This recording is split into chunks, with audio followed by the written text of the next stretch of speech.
কল্পনা করুন তো এমন এক নগরীর যেখানে সাধারণ মানুষের প্রবেশ ছিল সম্পূর্ণ নিষেধ, যেখানে বাস করতেন স্বর্গের পুত্র বা চীনের সম্রাট। 5 শতাব্দী ধরে যা ছিল বিশ্বের সবচেয়ে সুরক্ষিত এবং রহস্যময় স্থানগুলোর একটি। আজ আমরা আলোচনা করব চীনের সেই ঐতিহাসিক হৃৎপিণ্ড নিয়ে, দ্য ফরবিডেন সিটি বা নিষিদ্ধ শহর নিয়ে। তো চলুন শুরু করা যাক। কেন এই শহর নিষিদ্ধ? বেইজিংয়ের ঠিক কেন্দ্রে অবস্থিত এই বিশাল প্রাসাদ কমপ্লেক্সের আসল নাম জিজিংচেং, যার অর্থ বেগুনি নিষিদ্ধ শহর।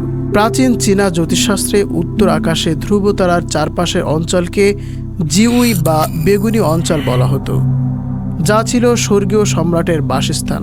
পৃথিবীর সম্রাট যেহেতু স্বর্গের পুত্র, তাই তার প্রাসাদ ছিল তারই প্রতিচ্ছবি। আর নিষিদ্ধ শব্দটি এসেছে তার কারণ সম্রাটের অনুমতি ছাড়া কেউ এখানে প্রবেশ বা প্রস্থান করতে পারত না। যদি কেউ এই নিয়ম ভাঙার দুঃসাহস দেখাতো, তার জন্য অপেক্ষা করত মৃত্যুদণ্ড। প্রায় 500 বছর ধরে এই দেয়ালের ভেতরে চীনের 24 জন সম্রাট দেশকে শাসন করেছেন। চলুন ভিডিওর এই পর্বে আমরা জেনে নিব অবিশ্বাস্য এর নির্মাণ শৈলী সম্পর্কে। এই বিশাল কমপ্লেক্সটি নির্মিত হয়েছিল মিং রাজবংশের সম্রাট ইয়েংলের আদেশে। 1406 সালে এর নির্মাণ কাজ শুরু হয় এবং 1420 সালে শেষ হয়। ভাবা যায় এর নির্মাণে অংশ নিয়েছিল 10 লক্ষেরও বেশি শ্রমিক এবং 1 লক্ষ দক্ষ কারিগর। এর মোট আয়তন প্রায় 7,20,000 বর্গমিটার, যেখানে রয়েছে 980টি ভবন এবং প্রায় 8,729টি কক্ষ। পুরো কমপ্লেক্সটি একটি 10 মিটার উঁচু প্রাচীর এবং 52 মিটার চওড়া পরিখা দ্বারা সুরক্ষিত। এটি হলো মেরিডিয়ান গেট, নিষিদ্ধ শহরের প্রধান প্রবেশদ্বার। শুধুমাত্র সম্রাটই এর মাঝখানের দরজা ব্যবহার করতে পারতেন, অন্যরা ব্যবহার করত তার পাশের ছোট দরজাগুলো।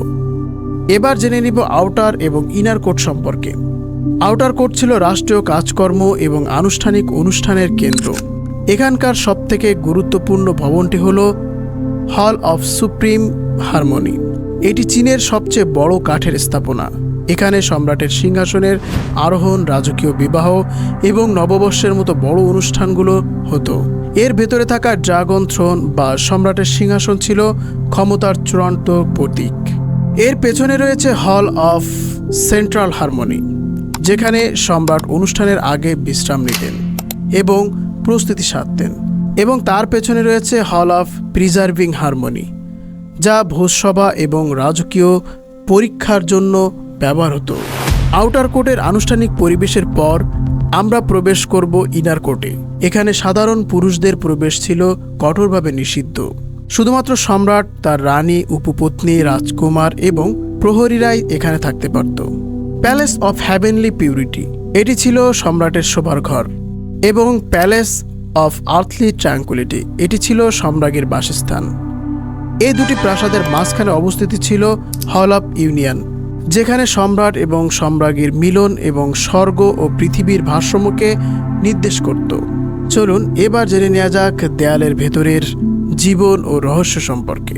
নিষিদ্ধ শহরের জীবন ছিল বিলাসিতা এবং কঠোর নিয়মের এক অদ্ভুত মিশ্রণ। এখানে হাজার হাজার প্রহরী ও কর্মচারী প্রাসাদের দৈনন্দিন কাজ করত। অন্যদিকে সম্রাটের হারেমে থাকা হাজারো উপপত্নীর জীবন ছিল তীব্র প্রতিযোগিতা আর ষড়যন্ত্রে ভরা। প্রত্যেকেই চাইত সম্রাটের সুদৃষ্টি আকর্ষণ করতে, কারণ এর উপরেই তাদের সম্মান ও ভবিষ্যৎ নির্ভর করত। এই দেয়ালের ভেতরে লুকিয়ে আছে অগণিত গল্প, ক্ষমতার লড়াই, প্রেম, বিশ্বাসঘাতকতা আর নিঃসঙ্গতার কাহিনী। সাম্রাজ্যের পতন থেকে আজকের জাদুঘর। 1912 সালে চীনের শেষ রাজবংশ সিং রাজবংশের পতন ঘটে। শেষ সম্রাট পুই 1924 সাল পর্যন্ত এই প্রাসাদে বসবাস করতেন।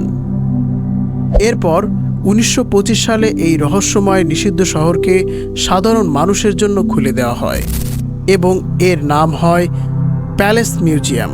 আজ এটি ইউনেস্কোর ওয়ার্ল্ড হেরিটেজ সাইট এবং বিশ্বের সবথেকে বেশি পরিদর্শন করা জাদুঘরগুলোর মধ্যে অন্যতম। প্রতিদিন হাজার হাজার পর্যটক এখানকার স্থাপত্য, শিল্পকর্ম এবং ইতিহাস দেখে মুগ্ধ হন। নিষিদ্ধ শহর শুধু ইট পাথর স্থাপত্য নয়, এটি চীনের কয়েক শতাব্দীর ইতিহাস, সংস্কৃতি এবং ক্ষমতার জীবন্ত প্রতীক। এর দরজা আজও সবার জন্য খোলা, কিন্তু এর দেয়ালের ভেতরে রহস্যগুলো আজও আমাদের কৌতূহলী করে তোলে। আমাদের আজকের ভিডিও এখানেই শেষ। ভিডিওটি ভালো লাগলে লাইক দিন, বন্ধুদের সাথে শেয়ার করুন এবং আমাদের চ্যানেলটি সাবস্ক্রাইব করতে ভুলবেন না।